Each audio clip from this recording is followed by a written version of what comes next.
Hello and welcome everyone to our webinar, our final of our Topic Tuesday series for the 21-22 academic year. We are so excited that you're joining us today to hear around the topic of career counseling best practices. This was a requested topic by you as participants from request. And so we are excited to be able to share these resources and information with you. So as a reminder, we are in webinar mode, but we still want to make this as engaging as possible with you. So during any point in the presentation, feel free to utilize that chat box to communicate directly with the panelists or share out input. There's some engagement pieces that we'll be having in today's presentation. We definitely want to engage you as best as possible. If you have specific content questions, we do ask those that you put those in the Q&A so we can hold those and they don't get lost in the chat as we have dialogue with everyone that's joining us today. So welcome to our webinar, final of our Topic Tuesday series. We've got an introductory poll that we will have you all participate in as our friends and colleagues are joining us. So the poll question is, how many times have you changed your career path? Since we're talking about the career counseling best practices. So you can see the options on your screen are never, too many to count, twice, I'm thinking about changing my career path again soon. So we'll give everyone a few moments to answer how many times have you changed your career path, as we're talking about career counseling best practices in today's Topic Tuesday webinar. As everyone is joining us, just remember we are in webinar mode, but we want to make this engaging as possible. So we're going to have some activities and some questions for you all to utilize the chat feature. And if you have questions on any of the content from our expert today, make sure you use that Q&A feature and we'll be able to address those questions. All right, give everyone about 10 more seconds to answer the poll question, and then we'll take a look to see how many times you have changed your career path. All right, welcome to our webinar. So here's our results. Never is about 35%. Too many times to count is about almost there too. It's 24, and then twice is that 41%. I will say that I have done it. I've changed completely a career path. So I would say twice I would be in that category if I were to answer. All right, I hand everything over to Shannon and have her do an introduction of our distinguished speaker today.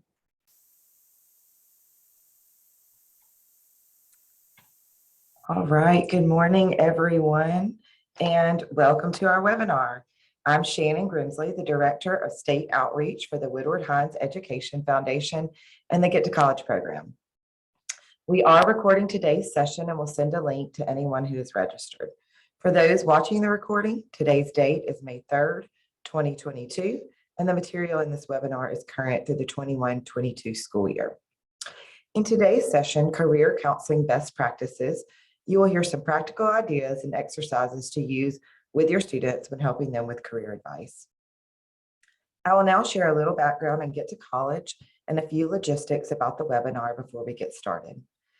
Get to College is a nonprofit program of the Woodward-Hines Education Foundation. We have 3 centers in Mississippi, one in Jackson, Ocean Springs, and South Haven, and we help parents, students, and high school counselors with all aspects of college planning and financial aid, and all of our services are completely free. In our centers, we offer personalized college counseling appointments where we can tell students when to apply for admission and scholarships. We help fill out the FAFSA, the free application for federal student aid, or advise on essay writing and interviewing. During the webinar, we cannot see or hear you, but we ask that you ask questions through the instant message or chat at any time. My co-presenter, Kirsten Dufour, will be monitoring and replying to the Q&A today, and we will have time for a live Q&A with the presenter at the end, but feel free to message your questions at any time. I would now like to introduce our speaker for the day. Carina Lindsey is the Assistant Director and College Counselor at the Jackson Get to College Center. Having been a school counselor, Director of Student Success at Belhaven University, and the Pilot Program Director at Get to College, Carina's experience working with high school counselors high school students, and college students contributes to the success and goals of the Jackson Get to College Center. Carina was named SACAC's Rising Star in 2015 and the Mississippi Counseling Association College Counselor of the Year in 2017. She is a national board certified counselor and school counselor and licensed professional counselor, LPC. Carina has a bachelor's degree in educational psychology and a master's degree in counselor education and school counseling. Both of those were from Mississippi State University. And she has an education specialist degree from Mississippi College. We are so grateful to have Carina back at Get to College, and I am now going to turn the presentation over to you, Carina. Great, thank you, Shannon. Good morning, everyone. So as we started with the poll question about how many times you change your career path, it was very interesting to see that some people said never or too many times to count. Does anyone want to comment on how they got towards their career path and where they are right now? Anything that stands out for you that helped you figure out what was right for you as far as a career?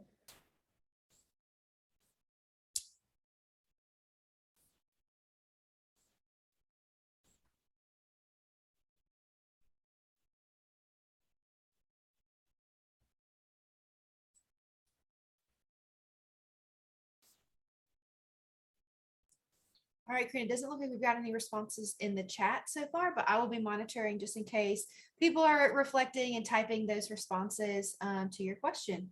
Okay, and can you see my PowerPoint now? Yep, everything looks great. Perfect. So this says that over 80% of students will change their major more than once in college, and most of them change it 2 or 3 times. So think about when you were in high school, this was your first time doing college applications and trying to figure out, where do I want my career path to land? How did you choose that? Did anyone ask you any questions?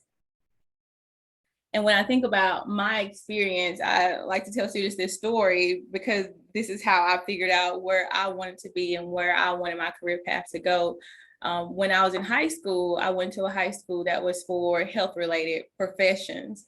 So every year during school, we took these health and medical lab classes so that our senior year, we interned at the VA hospital. And someone just told me one day when I was in 10th grade that, okay, you're a little smart, so you should be a nurse. So that's what I thought I wanted to do. My whole time through high school was be a nurse.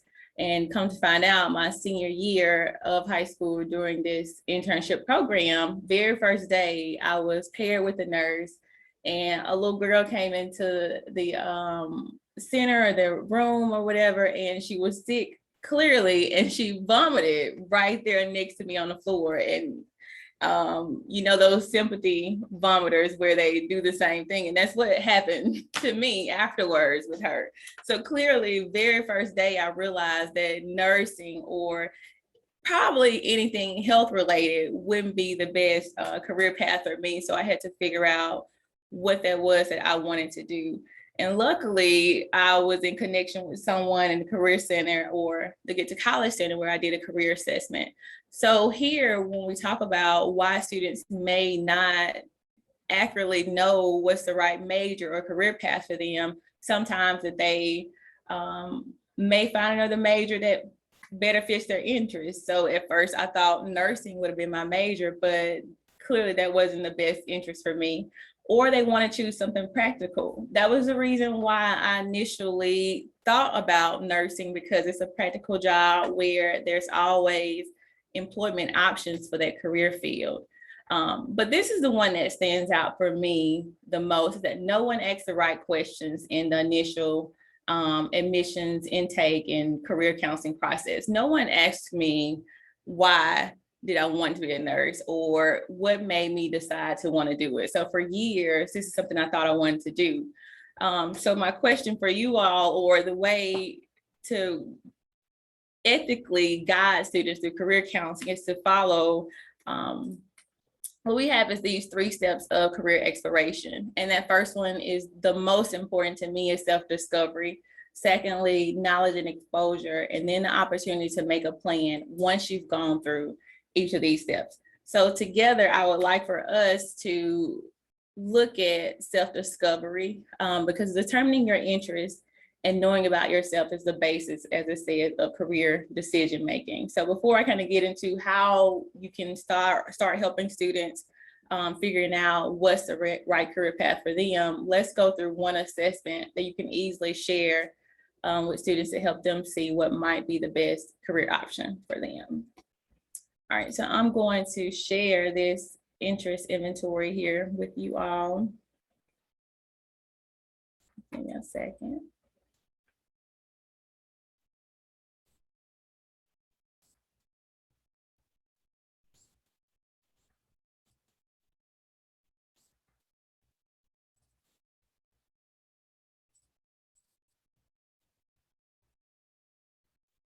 Okay, can everyone get that file from the chat box?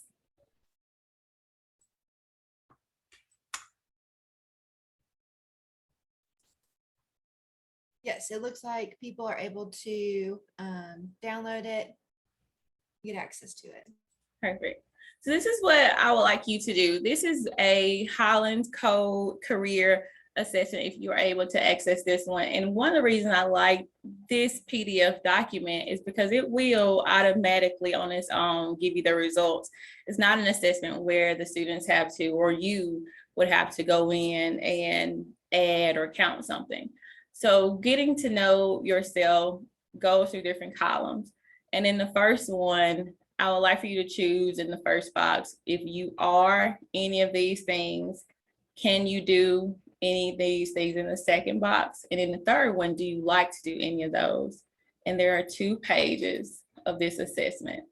So give everyone a few minutes to get through those.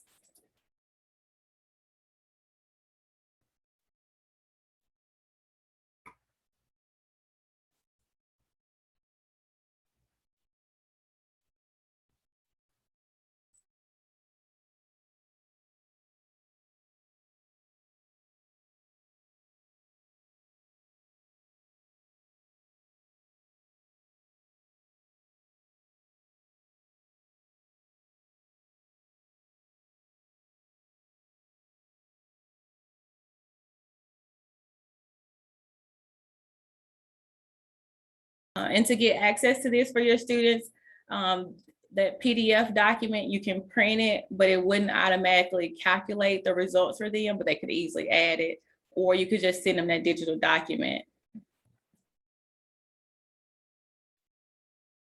So it should be a PDF for you to download.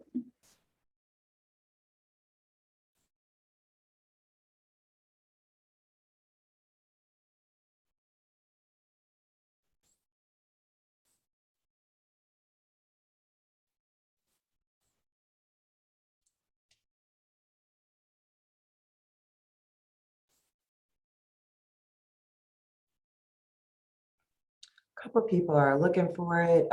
Folks, if you'll look in the chat, you should be able to see it, but if you're not able to access it at this point, we will definitely email that to you after the presentation is over.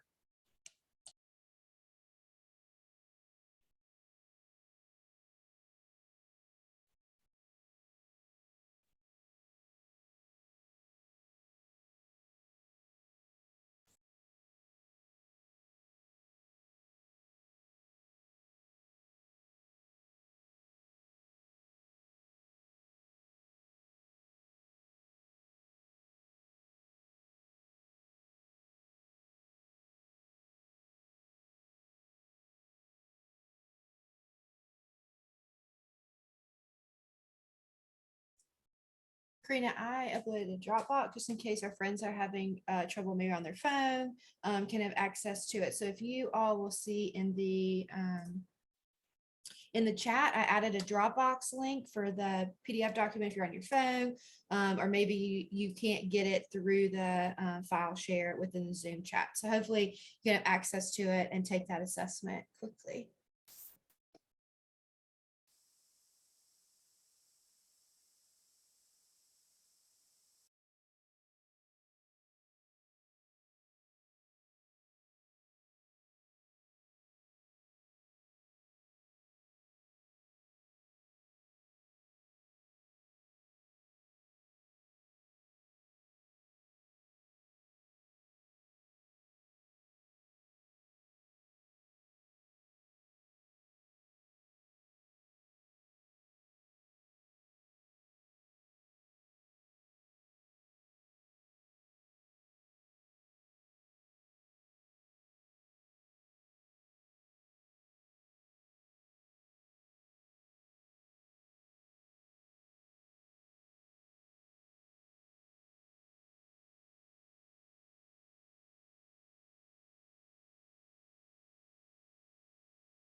I'll give you guys about 1 more minute to try to get it completed. Or at least have a chance to look at the document.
Okay, everyone get an opportunity to work in a career assessment, hopefully.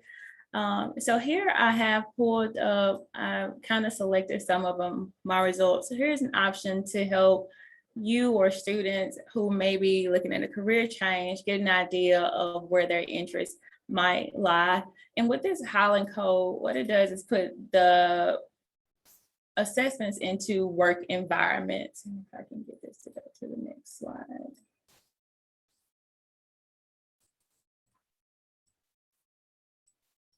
So there are 6 different environments based on this assessment, and I have a list of resources to share with you all with other assessments, but Highland's Code has been researched and it shows that it's a simple, easy assessment that allow those to look at different work environments, and it doesn't narrow things down to the point of where you may feel like you might only be good in one area. It leaves it more broad and open for different opportunities. For example, my highest code is social. And if you look here, it says social is good at teaching, counseling, nursing, or giving information. And that's what I am. And what I do is counseling. But when you think about areas and majors for students, you want to kind of not lead them to the direction of where it stays narrow. So when we talk about best practices for career counseling, you want to try to leave your options wide. For example, if I do counseling, I've had an experience as a school counselor, a career counselor, a college counselor, and mental health counseling. But they all fall within that social area, but not limited to one career field. And then for those who have realistic as their top code, this says those who are good at, has good skills in working with tools, mechanical or electrical. So they like to be hands-on and do things and be involved with their environment. And this assessment here also gives you different occupations to include that may be good options for those who fall into this block. Investigative are those who like math and science. They're usually dedicated and like to work independently. Enterprising are those people who are good at leading and selling things. They're the persuasive ones in the group. And artistic are those who are very creative and they like to do different things and express themselves using their art or music or in creative ways.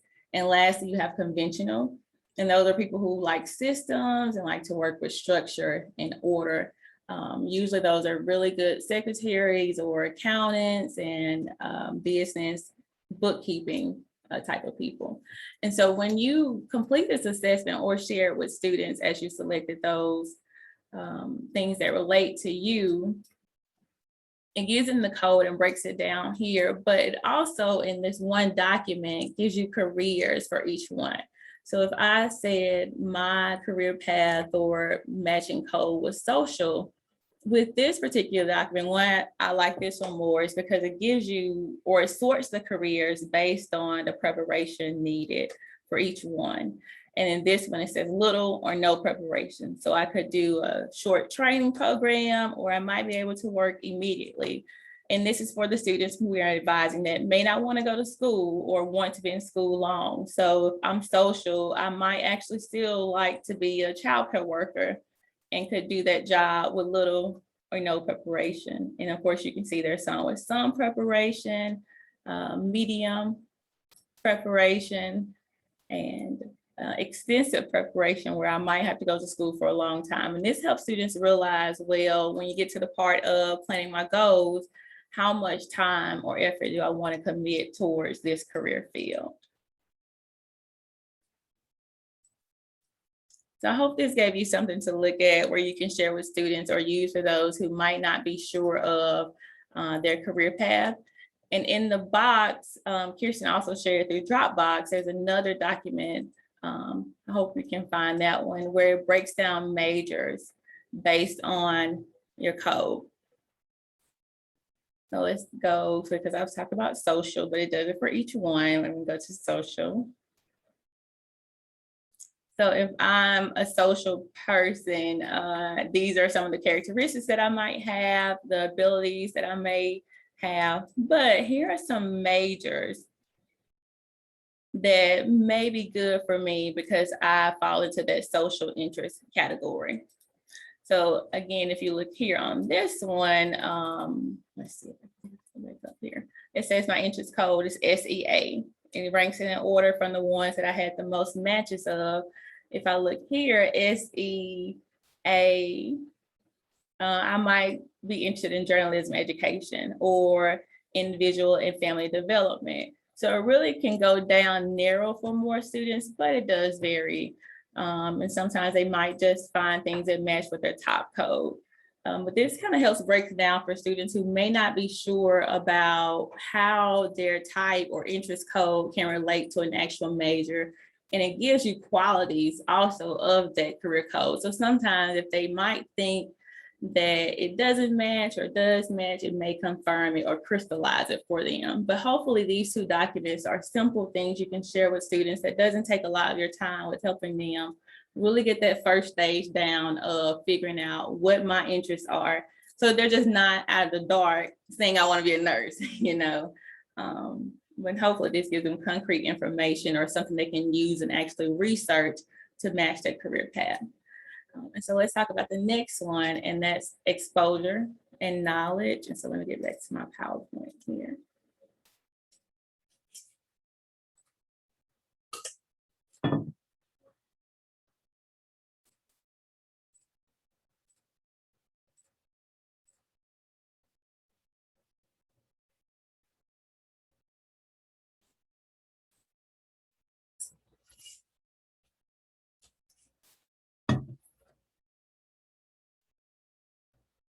So, and after students have an idea of a career field, an area that might work for them, the next thing is confirming it. And so in order for students to prepare for a career, they need exposure to the qualifications, rigor, and dedication required to join the workforce. And so if you remember the story that I told you about my nursing experience, having that exposure is what helped me figure out something that I didn't want to do. And knowing what you don't want to do is just as important as figuring out what you do want to do. But steps to get to that exposure is, I'll always say mentors. My dad used to say, who can help you do it? Who can help you figure that out? But students need someone they trust to connect them with. So that likely may be you, but having speakers or just talking with anyone who is willing to tell them about how they feel.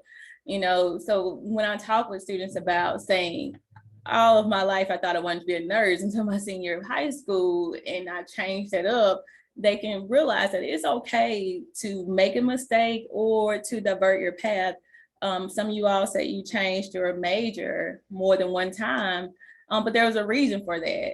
And as an 18-year-old trying to figure out what I want my life to look like 18 years from now when they're 36, that's hard. And they may not know what type of person they'll be at that point. So knowing that you can fail and change your mind is okay.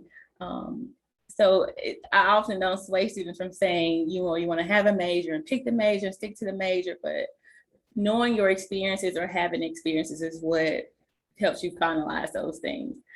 And of course, internships and experiences that build confidence. And I want to highlight this one here, especially for those who might work with BIPOC or minority or low income students. This one is very important for them, is that lack of exposure to different things and knowledge on different careers. Simply because of their environment, you may not see doctors who look like you, or people who have made a lot of money in their careers that look like you. And so knowing that that's an option, or not knowing, may have you have self-doubt because you don't feel like you can do the work, or you don't feel like that's possible for you. So giving them experience and exposure to different things really helps those who from disadvantaged backgrounds know that they're capable of doing any kind of job or any kind of field. And like I said, talking about those failures that you've had will really help those students see that things are possible for them.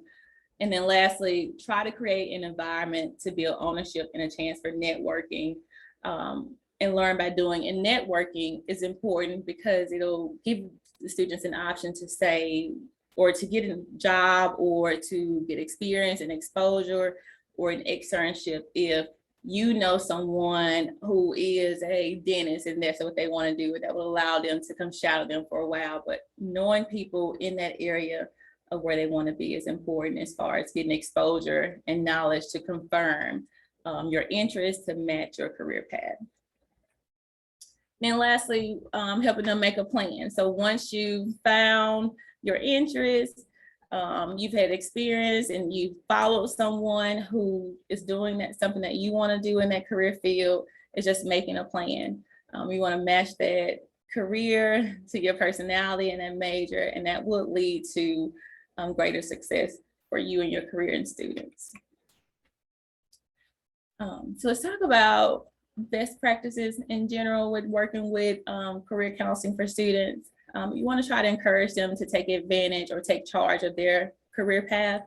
So lead them to the sources, but let them be the ones who make the call, for example. So if you know someone who would allow them to shadow them, give them the resources, but they should be the ones who take charge of their career development and learn these skills. So where they're off in college, they know how to have conversations with people.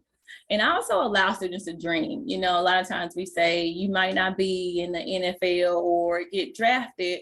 However, deterring or deferring that dream does not build up their confidence. So allow them to have that dream. But I also ask them, I don't even say what's your backup plan, but what's something else that you would enjoy doing while you are that pro athlete? So, or when you're on a dead time, if I'm a basketball player, when the season's over, if your team doesn't make it to whatever they got going on, it's not, you know what I'm saying? It's not March Madness, but you know, if their team doesn't make it to that, what else would you like to do? So developing your hobbies that could bring you more income and resources. So try not to defer or say they won't make those dreams, but how can you incorporate other things to guide your career? And then next, career counseling help people discover and build on the skills that they like using the most. So it's about your strengths and gaining that self-discovery, but help students recognize that motivation and skill development are the strongest determinants of career progress. No matter how prepared you are, or if your college is paid for, and if everything is laid out, they have to be motivated on their own to go out and get it done. So help them realize that they are the ones who are the leaders and guides of their career path. Okay. So here are some resources that I put together for you, and then Kirsten's gonna send them all out for you tomorrow. But Mississippi has a career development document that lists links to a lot of different resources and career curriculums, action plans, and lesson plans for students. And I put some other career assessments here that are free. There's an ONET, MBTI, some more career tests, and then I've showed you all the majors if they want to talk about their work values. And then there's also a career construction interview that I'll share with you all too. Let me see.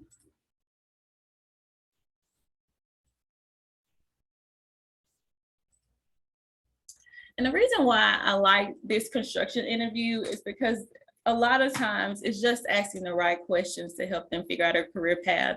You may get students that have absolutely no idea, even if they took that Highland Code assessment and had an interest code, they still might not be able to narrow home down on a career path for them. So I like these questions, and we have it shared for you too. I'm sorry, let me share it in the chat. I'll get it to you guys. But these questions help them maybe open up or bring some things up they haven't thought about, like who did you admire when you were growing up and why did you admire them? Pull out some things that they may not necessarily know it relates to stuff that they admire or stuff that they, goals that they have for themselves, like your favorite book or your motto.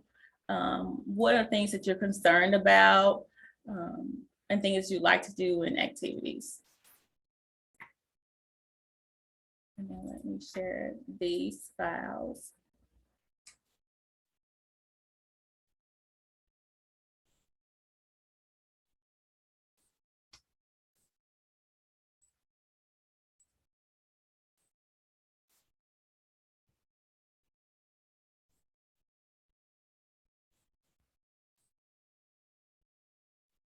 While Karina shares those in the chat, I just wanted to let everyone know that tomorrow at 10, you'll get an email from Zoom in the post webinar, and all of these will also be shared links within that as well. So if you're not able to download them in today's Zoom, don't worry. The email that you registered for this webinar with will have a recording of today, so you can continue to learn from Karina and review the information, but then also it will have a link to each one of these documents that you can use with your students. Can you see this last slide? Perfect. All right. So while I was trying to find an assessment for you all, I ran across this article that talked about summer career exploration activities for students. And I thought it would be the perfect time right now, something you could easily share with students about ways to explore your career path this summer. And this is just a summary of what they listed in the resource, but I just put it in the box for you to have to, but just thinking about internships, externships, and informational interviews for students this summer. A lot of times what I used to tell students, especially juniors, wherever you go on vacation this summer, go to the college, but when you talk about career path, they just might need to talk with people who are doing things that they might want to do, or even hobbies, or if they're an athlete, sports camps and summer school to get credit or make a project. My niece right now is just on her own this summer. It's kind of like my girl, a research project on my grandmother and find out, her past and things like that. So just digging down or finding something creative to do that you can see if that matches your career path, or take something out. Like I said, find things you don't want to do. Start a business, like some students cut grass, or if you're into crafts, they create things, or get a job. But that resource that I just added for you all gives a list of things that students can do and resources or places where they can find these things to explore their careers this summer. But that is all that I have for you all, unless you have questions for me. All right, so if you have questions, feel free to drop those in the Q&A box, and we'll have Karina ask them. Karina, I don't know if you've seen the chat, but you've got a lot of appreciation and love for the resources that you've shared. It's been a great response there. And then also the Holland Code activity and the connecting to majors. There was a lot of great response from our participants today for those. So Karina will be on for the rest of the presentation. If you would like to put your questions in the Q&A feature, we'll be monitoring those, and she'll be able to answer them. But at this time, it doesn't look like we have any. So Shannon, I'll hand it back over to you. All right. So many thanks to you, Carina. Very informative and helpful presentation. For all our participants, we would appreciate it if you would complete the short survey that will automatically pop up at the end of this meeting. By filling that out, it gives us feedback on today's webinar so that we can keep improving. So speaking of upcoming webinars, today's webinar was the last of our spring series. I know you all in the education field are feeling the month of May, only 3 days in, pretty hard at this moment. So we are done for this spring, but Kirsten and I met together a couple of weeks ago to set our webinars for the fall and spring of 21-23 school year. So on the screen right now is the list of the fall 22 topics. So you can see those there, and we will have a full list that will be coming out soon on our website. So take a look at some of the things we're talking about, resources for you in the upcoming year. Of course, we always have to do a FAFSA and Mississippi Aid update. We've got to stay up to date on those things. What early high school graduates need to know about college admission and financial aid, the fundamentals of successful grant writing, and supporting students with disabilities in their college search and transition. So we're really excited about the fall lineup. The CEU policy will be the same for next year as it has been for this year. If you participate in 5 webinars, you can apply for 0.5 CEUs. And if you attend all 5 of the fall and spring webinars, you can apply for 1 full CEU. Speaking of CEUs, since this is the culmination of our fall and spring topic Tuesdays, just know in the next couple of days, I will submit all participants' total hours to Mississippi College for their review. And then I will also email each participant. So if you participated in any webinars in fall and spring, I will email you a form with your hours listed, and then the form for Mississippi College that you can use to submit and pay for your CEU credits. So once you get that email from me with your hours listed on it, please email me if you have any questions and let me know if I've missed any or anything like that, and we'll get it corrected. So just know all of that will be in the works in the next couple of days, because I know a lot of you need to get those submitted pretty soon for license renewals and things like that. So it's a process, so give me a couple of days, but I should have it out hopefully by the end of the week to everybody. So we will be adding these Topic Tuesday webinars that you see here and our spring webinars to our website later this week. We wanted to wait until we finished this last one. So we'll be adding the fall and spring ones there. And you can go ahead and get registered for these fall and spring webinars on our Get to College website. They're listed under the Educator tab and then choose Professional Development. While you're there registering, you can check out the other resources for you and your students that are listed there under the Educator tab. And also make sure that you read your June College Countdown Mississippi newsletter that will be coming out on June 1st to see a list of all other training opportunities that Get to College will be offering next school year. There's going to be a lot to choose from, y'all. Kirsten and I sat down and made a very extensive list, and there's going to be something for everyone out there. So make sure you pay close attention to that June 1st College Countdown newsletter, even if you're at home resting, which we hope you will be in June for those of you in the school building. One other thing we wanted to highlight, because the deadline is coming up soon, is the course for the Master Teacher of College and Career Readiness. The course will start on June 2nd, and registration is open through the Mississippi Council for Economic Education. And the deadline is coming up pretty quickly, May 15th. So Kirsten, is there anything you want to add on that, since you kind of working with that and how many are registered and any other details on that? Yeah, so just as a reminder, this is a asynchronous with the exception of the one-day orientation on June the 2nd, which will be from 9 till 4. You can hang out with Shannon and I and learn all of essentially Get to College boot camp. But everything else is asynchronous. You have 7 weeks to complete through the modules. If upon completion, you'll get 7.5 CEUs. A $500 stipend and an endorsement from MDE for the college and career readiness. If you are a counselor on here or a teacher, it's just asked that you are either a counselor or assigned to teach college and career readiness.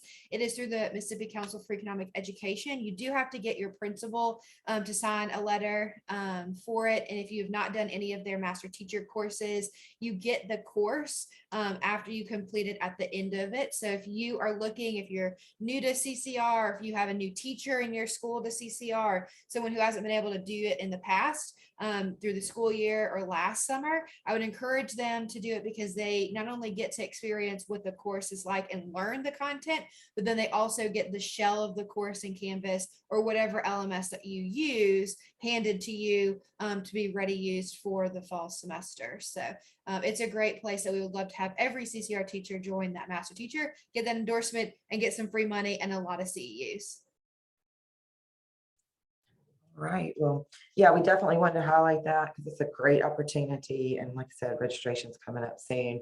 And just check out our website over the upcoming weeks as you plan your next school year, because we know if you get things on your calendar early, that's helpful for you. Block that calendar off so nobody else can get you during those hours where you want to be doing professional development for yourself. All right. Do we have any other questions in the chat or the Q&A before we wrap up? We're glad to address those questions. No questions that have come through. All right. Well, thank y'all for joining us today. And thank you for joining us this school year. We hope that you found Topic Tuesdays helpful. We enjoy doing these. We enjoy making the list. If there's anything that comes to mind that we can help you all with professional development, like I said, we've already kind of sketched out some ideas for next year, but we're always willing to talk with folks who want different types of professional development or some different ideas. So most of you all know where to reach Kirsten or I, and we're glad to talk with you about that. So as we close, I hope that you all have a great end of your school year. It's almost over, a couple more weeks, and y'all can take a deep breath, hopefully, and have a little bit of a rest. So thank you, Carina, for joining us today, and we look forward to seeing you all soon. Have a great, great summer.